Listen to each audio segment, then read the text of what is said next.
তারপর আপনি বিলিভ করবেন না, আপনাদের রুমিন আপার সাথে দেখা হলে জিজ্ঞেস করবেন।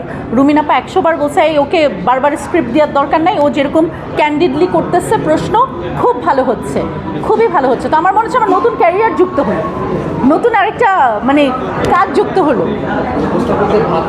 না না না না না না না যেহেতু বলে যে এই টকশোতে অনেক ধরনের ব্যক্তি ছিল, যখন কোনো সেলিব্রিটি কোনো পলিটিশিয়ানদের সাথে ছবি দেয়, এটা নিয়ে অনেক ধরনের কথা হয়। তো এটা জেনে বুঝে মানে ছবিটা পোস্ট করেছেন তখন মানে মিক্সড আপনার কমেন্টস আসবে, তো এটাকে আপনি আগে থেকে প্রস্তুত ছিলেন? না, আমি প্রস্তুত ছিলাম না, কারণ আমি তো জানি না যে আসলে কিভাবে মানুষ রিয়্যাক্ট করবে। আর আপনি যে নেতিবাচক কথাগুলো বললেন বা ধরেন যে যারা আসলে নেগেটিভলি বলে তারা সংখ্যায় খুব কম, এখন তাদের জন্য কি আমরা কাজ করব না? এটা তো হতে পারে না, তাই না? তাদের জন্য কি আমরা কাজ করব না? আমার কাজ ছিল উপস্থাপনা করা, আমি সেটা করেছি। এখন 2% মানুষ বাজে কথা তো বলবেই, আপনি কাউকে খুশি করতে পারবেন না 100%, রাইট? তো তার জন্য কি আমি বাসায় বসে থাকবো? আমি একটা নতুন কাজ এক্সপিরিয়েন্স করব না? অফকোর্স আমি করব, আমি কেন করব না?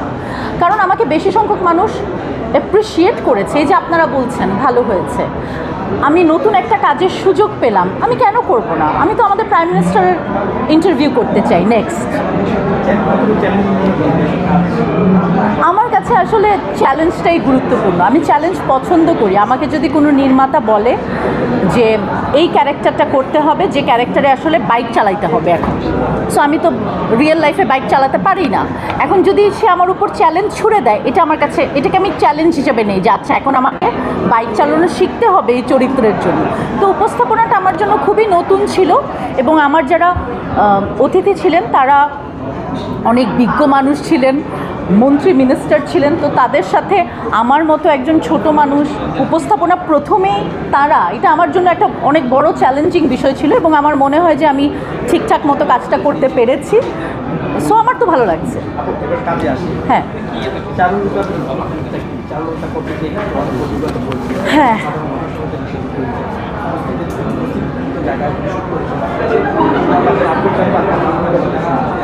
চারুলতার আপডেট হচ্ছে, চারুলতার ডাবিং হবে, ডাবিংয়ের জন্য তারা নক করছে বারবার।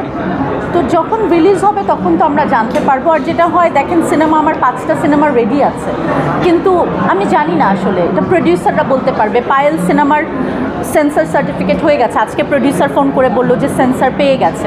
তো এখন তারা কবে রিলিজ দিবে সেটা তারা বলতে পারে, বাট আমি আজকে আপনাদের সাথে একটা জিনিস শেয়ার করতে পারি, আর 7 দিনের মধ্যেই আপনারা একটা সুন্দর নিউজ পাবেন, যেটা আমাদের বাংলাদেশের জন্য অনেক গর্বের হবে। এরকম কিছু একটা নিউজ পাবেন, এতটুকু আমি বলতে পারি। তখন আপনারা বলবেন যে আচ্ছা আপু আজকে বলেছিল। 7 ডেজের মধ্যে আপনারা জেনে যাবেন ইনশাল্লাহ। জি হ্যাঁ, আনন্দ শোভাযাত্রা, হ্যাঁ। অংশ নেবেন কিনা, আর হচ্ছে পহেলা বৈশাখের সাথে কি খেতে বেশি পছন্দ করেন? পহেলা বৈশাখে তো অবশ্যই পান্তা ভাত খাবো সবার মতো, আমিও ব্যতিক্রম নই। আর পহেলা বৈশাখে আসলে ছোটোবেলা থেকে যেটা আমি করে বড় হয়েছি সেটা হলো বটমূলে আমাদের পারফরমেন্স থাকতো। বুলবুল ললিতকলা একাডেমিতে আমি নাচ শিখেছি ছোটোবেলা থেকে, তো সকালবেলা আমাদের নাচের অনুষ্ঠান থাকতো। তো এখন তো আর সেই সকালের নাচের অনুষ্ঠান থাকে না, সেটা তো মিস করি, কারণ এখন আমি যেহেতু